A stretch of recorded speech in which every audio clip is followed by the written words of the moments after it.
guys, and welcome back to Your One Room Schoolhouse. If this is your first time stopping by my channel, my name is Mary Barfield and I am a homeschooling mom to a first and third grader. And we are in the middle of our summer break right now, and we are about to be moving into our first and third grade year for the 2025-2026 school year. And I recently posted a bunch of videos about our curriculum picks for this upcoming school year.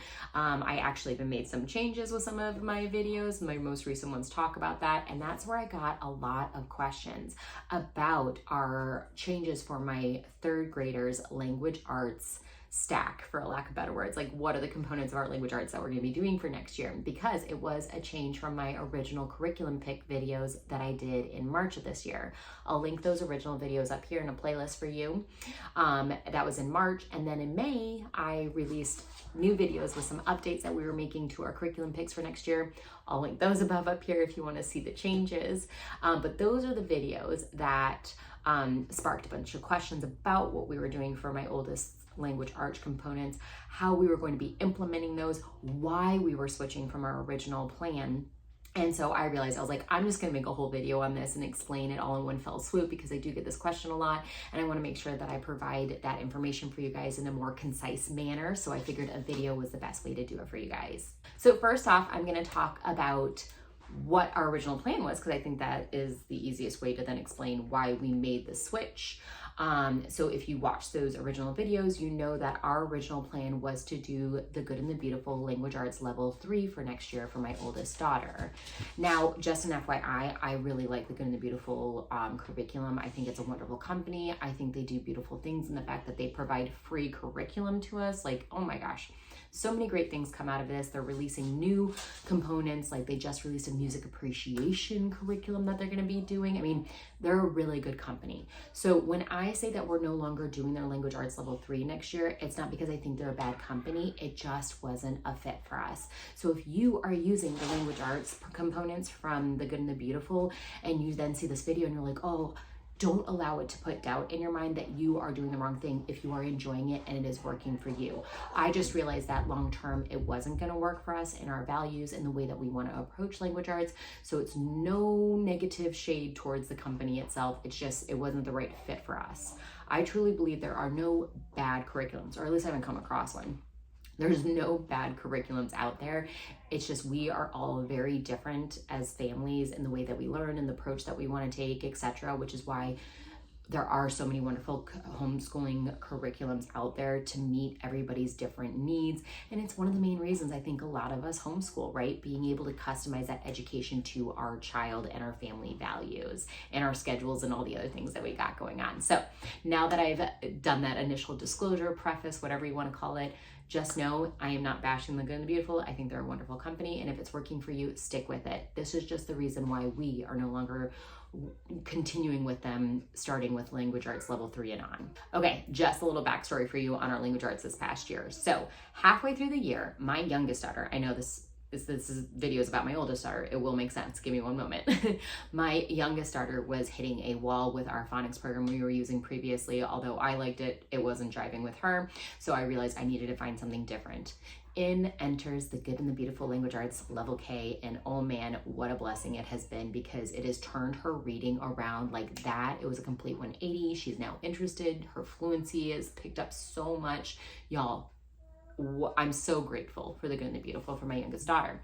Well, when we switched around January, February timeframe of this school year, my oldest daughter looked at her little sister's curriculum and was like, that language arts looks like fun, because it is. It's beautiful. It's got art. It's got poetry. It's got all the good stuff. And my oldest daughter is very creative. So she was like, that looks right up my alley. And I was like, let's do it. Let's make the switch. We'll become of the Good and the Beautiful Language Arts family. And initially it was a wonderful switch for my oldest daughter. I felt really comfortable in the fact that it was an all-in-one program. It was making sure that we didn't have any gaps in our phonics, which she didn't have any, but it's just, she had blown through our phonics program in the first grade. And I just was, as a new homeschooling mom, I was like, I would just like somebody to verify and validate that she is still where she needs to be from a phonics program. And this program did allow that for me. It made me feel like better about myself. It took a little bit of a weight off my shoulders that everything was going well with her language arts, that she didn't need to do another phonics program and all that stuff. It just validated that for me. However, I would say about halfway to 75% of the way through the level 2 language arts, I started to notice some things that made me start to doubt, do we want to continue into level 3 language arts with them? So the number one and the biggest reason why we are not moving forward with them is that I don't like the way that they approach their writing instruction and their grammar instruction. So I liken their language arts approach to a more spiral method. And I know you don't use that term when you're describing language arts. It's more for math programs, like you have a mastery or a spiral approach when you do math.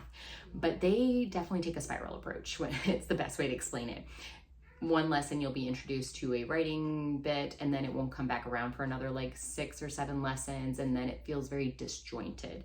And previously, all the curriculum we've been using is very much in a mastery approach. Even outside of our math, our language arts is very classical in nature. We follow a Charlotte Mason classical type approach, I would say, when it comes to our language arts. So going from a more mastery approach to this, I think initially was fun and exciting, but then when we really started to sit down and get into it, it wasn't connecting for my oldest daughter, and I realized it's not the way I wanted to go long term.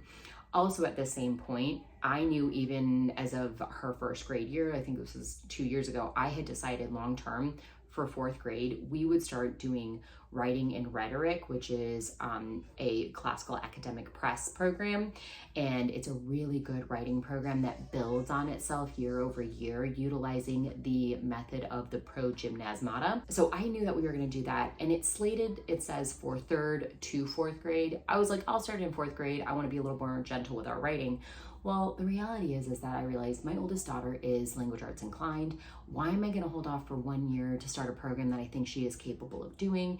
And then this past spring break, we utilized the sample from Classical Academic Press, and we did the first week of Writing and Rhetoric Book 1, and she loved it. She was like, this is awesome. I want to do this next year, Mom. I don't want to wait a year. I was like, okay, if we're going to do that, there is truly then no reason for us to continue with the Good and the Beautiful language arts, because we're also doing first language lessons. We're doing all this other stuff, all these other language arts components. So essentially at that point, the Good and the Beautiful then became redundant and would then just be busy work. And I'm really trying to simplify my homeschool. So I realized we had to cut ties with the Good and the Beautiful in that respect.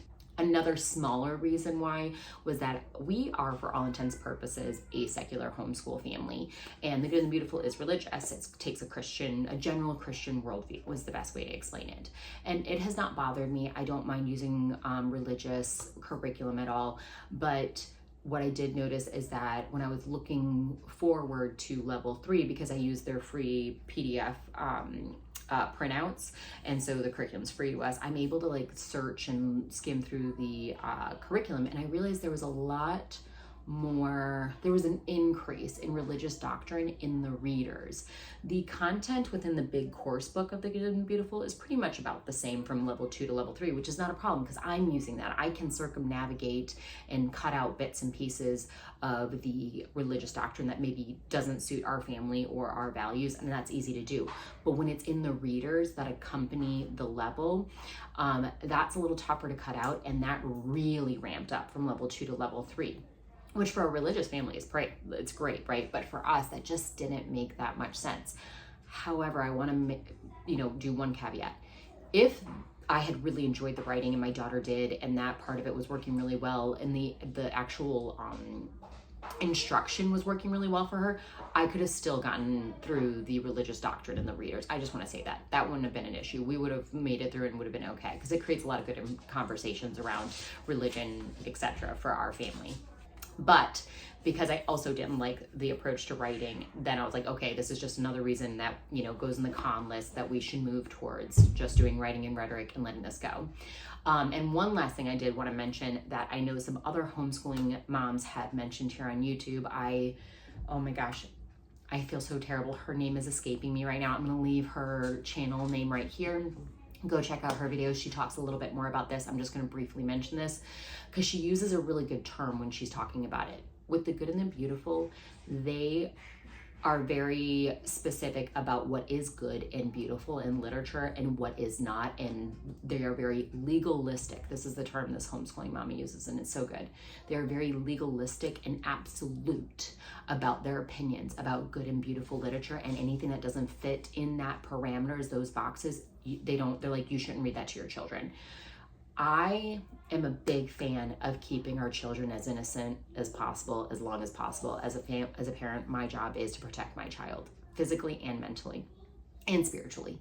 But I think at the end of the day, to create such an absolutism about what's okay to be in a book and what isn't as a curriculum creator, I think that it just goes against what I believe. At the end of the day, myself and my husband are the only ones I think that should be creating those rules or those absolutism, which we don't even do that. We're not absolutists when it comes to everything in life, you know? There's gray in everything, guys.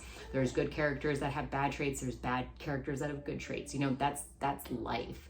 And I think to be so specific about that, I started noticing that at the end in the lessons of level 2, they started bringing that up. Like, I was crossing out whole lessons because I was like, I don't want my kids to think like that. Like, I think literature has its ups and downs, and it creates conflict, and it creates good conversations and understanding about the world.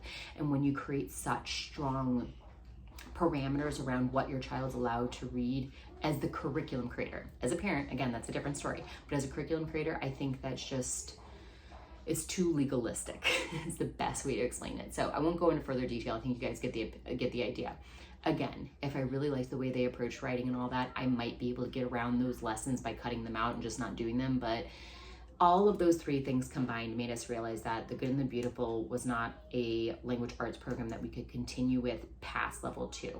For my youngest, we plan to do level 1 next year, and as long as that is still going well, we will move into level 2, but we will also at that same point no longer move forward with it after level 2 is over for my youngest daughter. Okay guys, so now that we've talked about what we are no longer doing and why, I hope that made sense, we are gonna get into the good stuff. Let's talk about what we will be doing for my 3rd graders language arts next year. So we've got a few components that we're putting together, and I really like the way that I think these are all gonna fit together. Again, at the end of this, once I explain everything, I will share our schedule that we are gonna be doing so that you can see it on paper, how that will look every day, and how it's not gonna take us terribly long to get everything completed. So first things first, I'm going to talk about what I consider like our overall language arts component. Like, this hits everything. It's narration, it's copy work, it's dictation, it does spelling and understanding of words. And that would be McGuffey's Second Eclectic Reader. So my daughter is just finishing up the first reader. She's got like 4 more lessons. We're doing them this summer. It's super easy and relaxed, and she likes doing them. So I do have this here to share with you. As you can see, this one gets a lot thicker. The readings become longer. The words get a little bit more challenging. I really love these books. In each lesson, there is going to be a picture to the lesson. Here, I'm just going to show you an example. So there's always a picture, and then there's the word list for the lesson. Then you actually get into the reading for the lesson. So this one is here, a second page, and then it goes a little bit onto a 3rd page. So that's the second reader. If you're looking at it in comparison to the middle of the first reader, these words are a little bigger, like the print is bigger, right? There's less words per lesson, still beautiful pictures to study each lesson. And so that goes basically, oh, that's it. See, the next lesson starts. So this is only like a half page of reading. So you can see midway through this book really increases to midway through this book.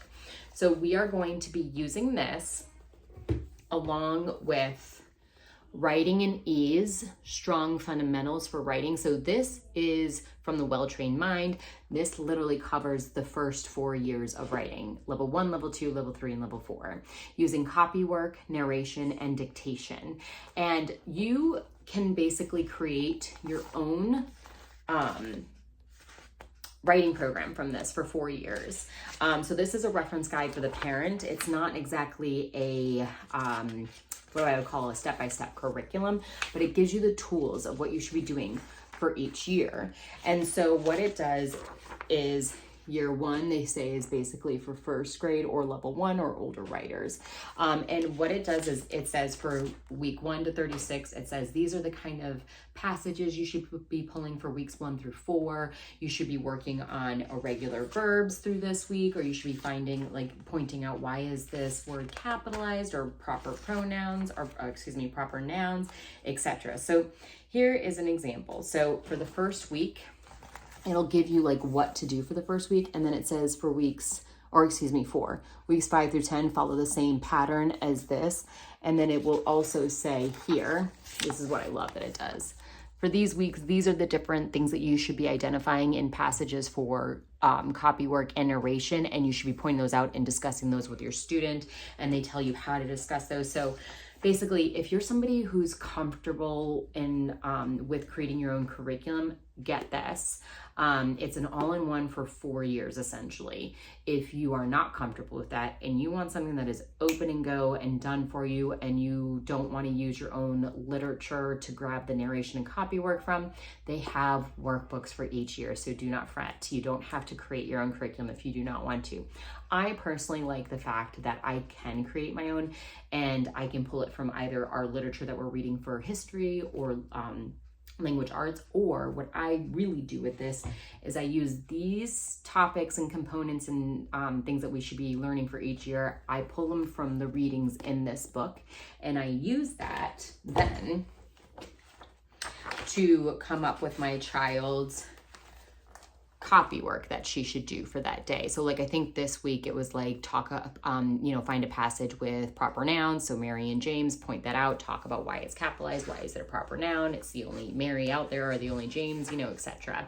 And then I use their same those same concepts for the dictation for that week. So I literally just follow that, and I use it with the McGuffey reader. So this book is from Verily Schoolhouse. I'll link her shop down below. I have a 10% off discount code also for all of her stuff. She's got lots of Charlotte Mason items on there, but this is her Mason McGuffey lesson book.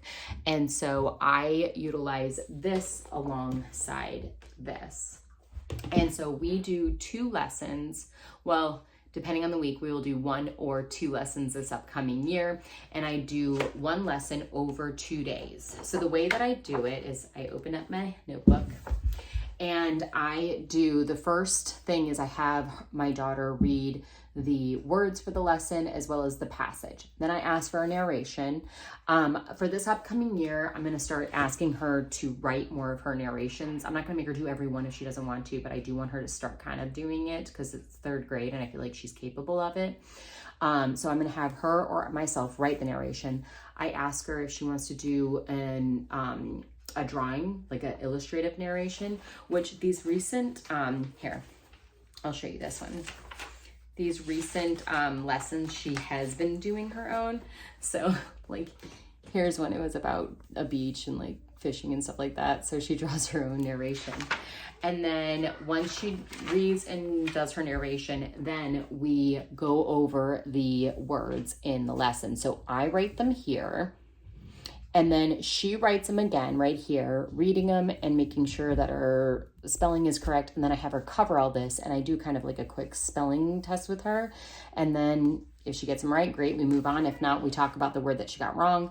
If there are any words that she doesn't know the meaning to, we do a little quick vocabulary. I have her write the word down here. We get the dictionary out, and we go through dictionary skills. She looks up the word. She says if it's a verb, an adjective, a noun, and then we discuss the definition. She reads that out loud, and then she comes up with a sentence to use it in, so in context. And that's the end of that first lesson.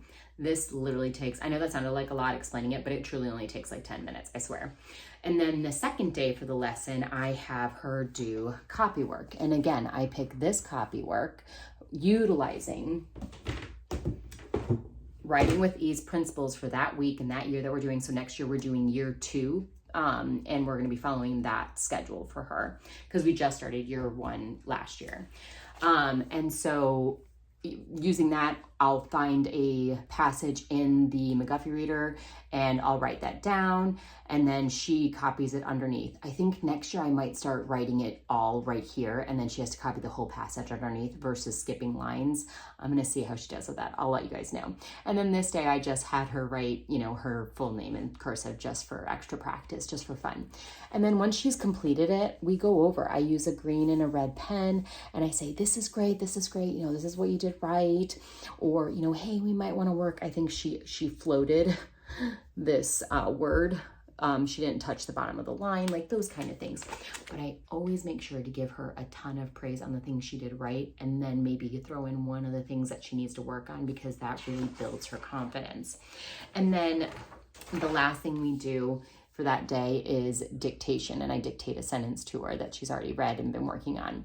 Oh, and one other thing I forgot to mention is before we do the copy work and the dictation for that second day of the lesson, I have her study the picture in the lesson that day and tell me, do a picture narration for me. And she uses a little magnifying glass that we have. It's a really nice paperweight. I'll link it down below. It was really well priced, and it really is a nice one.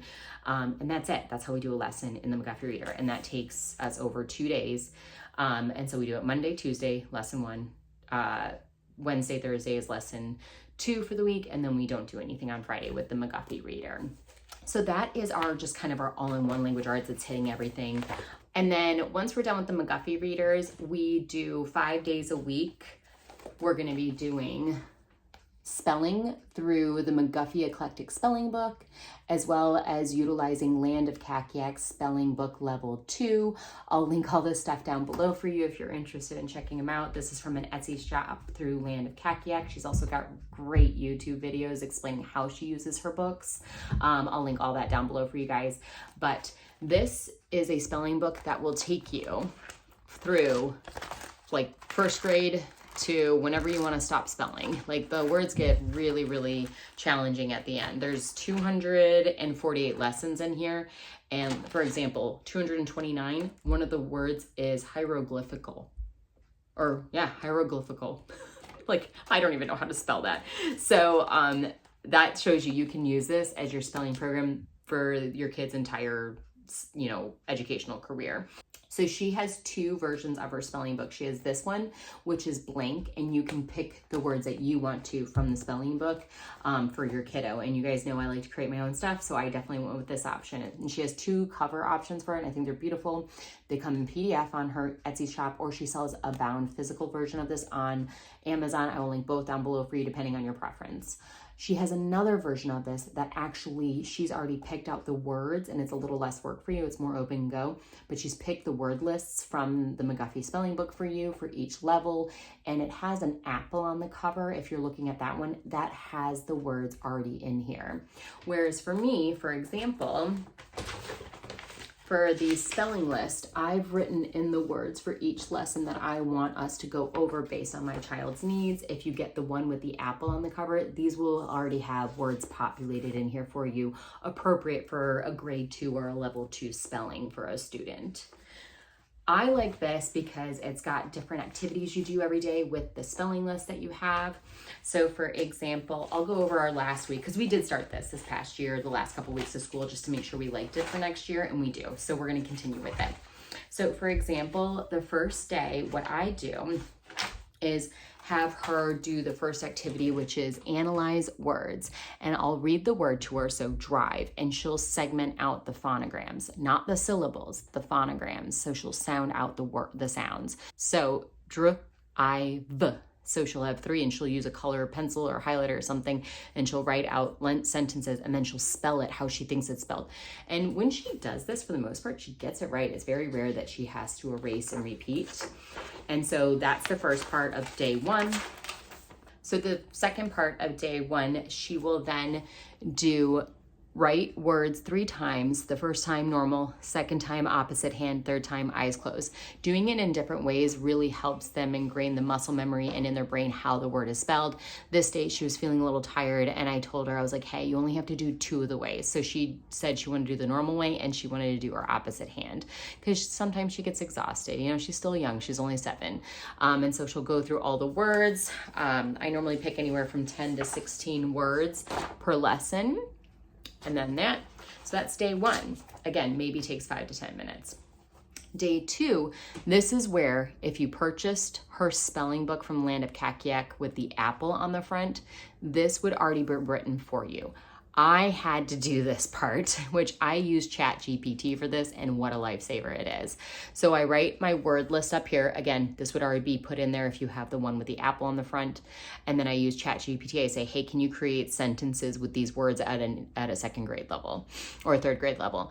And so they do. And then instead of putting the word in there, I write a line, because then what she has to do, it's like the word, mini poems from Blossom and Root, level 1 and 2, if you're familiar with those. It's basically almost the same thing like that. So then she's understanding basically the word in context and rewriting it and seeing the word within grammatical use in a sentence, so it really helps her. And then the second part of that day is if she's like, hey, I didn't know what this word meant, I couldn't figure out what sentence it went into, then what we will do, she only didn't know one word this time, and it was probe. So again, I have her get the dictionary out, look it up. She writes that it's a verb, a V, and then she draws a picture of it to really ingrain that vocabulary, but also how to spell it. So there's vocabulary in this program too, which I really like. And that's day 2. And again, no more than 10 minutes. Day 3 is something called a pattern sort, and there's a little pattern key down below here. I write all the words here for her word list for the week over here for her, and then what she does is she sorts them into spelling patterns. So is it the silent E, which she wrote down here, E silent, and then or is it EA vowel teams? You know, we put them into buckets of what the different things were. Also, you'll see here spelling rules. At the back of every one of her notebooks, her spelling notebooks from Land of Kakiak, she has spelling vocabulary. She has also the spelling rules. There's 30 something of them in here. And then she also has like syllable division patterns, all sorts of stuff for you, the teacher, but also for the student if they want to look at that. So that's where we get a lot of those pattern rules. And then that same day, I'll have her either do syllable division, which these all were 1 syllable words, so we didn't do that. So instead what we did was we will do the next day, we'll do a word pyramid. So this is, I think we're on day 4, right? Yeah, we're on day 4. So day 4, I'll read the word to her and she'll do, again, segmented out by sound. So drive, drive. And then she'll put it all together. And she'll just write pyramids for those. And then the next day, which is Friday, spelling test. And I just read her the words, just like a good old-fashioned spelling test. If she gets any of these wrong, which she's only had 1 test that she's gotten 1 wrong on so far, what we'll do is we'll go to the next page, which is explore and correct. Write the word down multiple times. Why did we get it wrong? Redo. If she misses a lot of them, we'll cover and retest. The other thing in this notebook that she does is every 10 lessons, she has you do a review lesson of words that the child might have had a hard time with. So I'm keeping track of any ones that she got wrong or she was having a hard time with through the week. Maybe she got them right by the spelling test at the end of the week, but maybe I want to take note of that, like retest her in a couple weeks to see how she does with that word. So there's review built into this. I just think this is such a good way and natural way to do spelling. So I'm so happy with this right now. Okay guys, video is getting long, so I'm going to try and not be too long-winded here with the last couple of components of our language arts for next year. So the next bit I want to talk about is writing and rhetoric. So you have your teacher book and then you also have your student book. I'm not going to go too much into depth in this. If you guys want to flip through, let me know in the video or in the comments down below. I will absolutely put that together for you guys. But this is the first portion of the first year of this program. So Writing and Rhetoric, Book 1, Fables. And this has 14 weeks worth of lessons. The second book that you would do in this program is going to be Narrative 1. So here is the whole entire program. So we're down here, right? And then the second half of the year, we'll do Book 2, which is narrative 1, and that's got 10 lessons in it. So for a total of 28 weeks worth of lessons for this. So this program follows the classical approach of progymnasmata, which in short is a classical approach to build persuasive writers and good orators who are able to defend their argument. Ultimately, by the time they get into high school, they'll be able to utilize rhetoric appropriately to defend their, analysis of whatever they're writing about. So it starts with fables, goes into narratives, then crea and proverbs, doing refutation and confirmation, etc., until you get to the end when you're doing basically a thesis. So this will take us all the way through high school. I am really excited about using this. It's very gentle, but at the same point, really hits a lot of good stuff in here. So again, I'm not going to go in full depth. That would be a whole other video on its own. If you want to see more into this, let me know. I'll do a whole dedicated video to writing and rhetoric. Okay, we've only got 3 more pieces that are pretty short and sweet. We've got our grammar component, which will be first language lessons level 2. This is just a continuation of level 1 that we did this year. It is fully scripted. It is a classical approach. This is from the well-trained mind.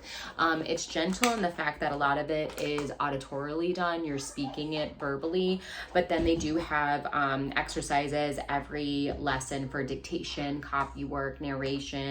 There's even picture study in here. My daughter really enjoys the memorization of the poems. She knows all the poems from last year still, and some of them are pretty long, and she still can to this day recite them if I ask her to. It's pretty wild. So she really is enjoying this program, and it's really helping her with grammar without it being boring and icky. Like she enjoys it. So that's the big thing, right? She enjoys it and she's learning the grammar. So next piece is handwriting through the good and the beautiful level 5. She is really enjoying this program. There's a lot of art in it too. See here, she got to draw a farm scene. She really likes this because of the art, if I'm being honest. However, her penmanship is really good, especially with just using copy work.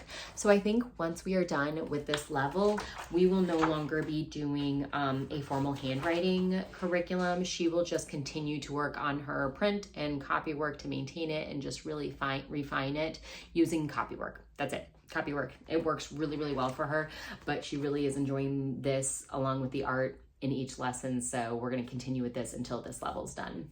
And then last but not least, we're going to talk about a creative writing component that she does. This is called the Kids Journal from Clever Fox. They have a bunch of different products on Amazon. I'll link this one down below and you can go check out their Clever Fox shop. They have a student planner I'm probably going to use when she's a little older and becoming more independent. But this is more to help her with her creative writing, but also it unintentionally is a good opener to talk about feelings. I don't want to show any of what she's already done in here because it is her journal, but like each day it'll say what's the date, it'll ask a question, pretty much yes or no, and then it'll say how do you feel today. This is talking about emotions, why, and then it'll have a creative writing prompt. There's stickers, so when she can print it, there's stickers in the back of this right there that she'll pull out and put a sticker there. So it's emotional. It's like how do you describe it? It is approaching emotions for a younger student that you can discuss with your kiddo. So it opens up that door to talk about how we're feeling, our big emotions as we get older. But then it also interweaves the ability to do creative writing, which I really like. So she picked out the cover. She loves purple. So this has been a really good addition. Okay, guys. So here is our schedule for my daughter. So you'll notice there's 2 different schedules because it depends on if we're doing writing and rhetoric that week or not. I do it a little differently if we're not doing writing and rhetoric. Like I said, there's 28 weeks worth of lessons for writing and rhetoric for the first year, which ultimately comes out to us doing writing and rhetoric 2 weeks with it and then 1 week without, and then repeating that schedule to get us 36 weeks worth of schooling, and that gets all those lessons done. Okay, so here you will see I have week with writing and rhetoric, week without writing and rhetoric.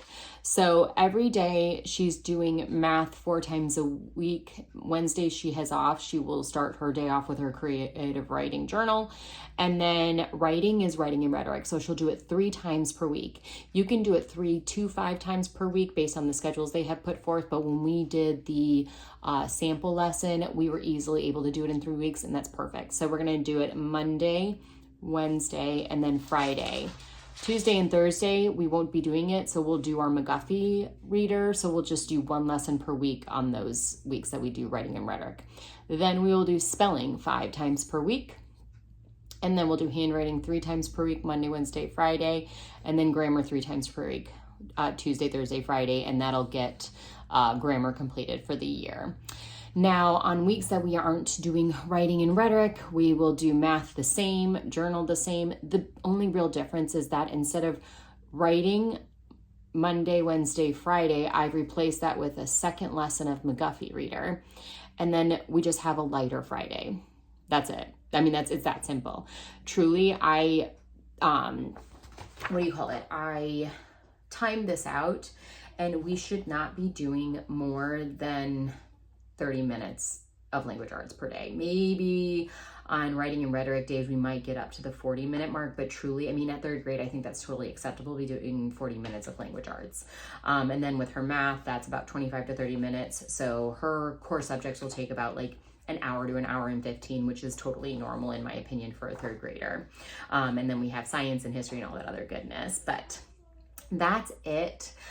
If you guys have any questions about anything I talked about, leave those down in the comments. I hope this video was helpful to you if you have a kiddo close to the same age as mine and you're looking at putting together your own language arts program for them, and you don't want to do an all-in-one, you want to do something that's more like this where you can cater and bring in the different pieces that work for them. I really like this approach for my daughters.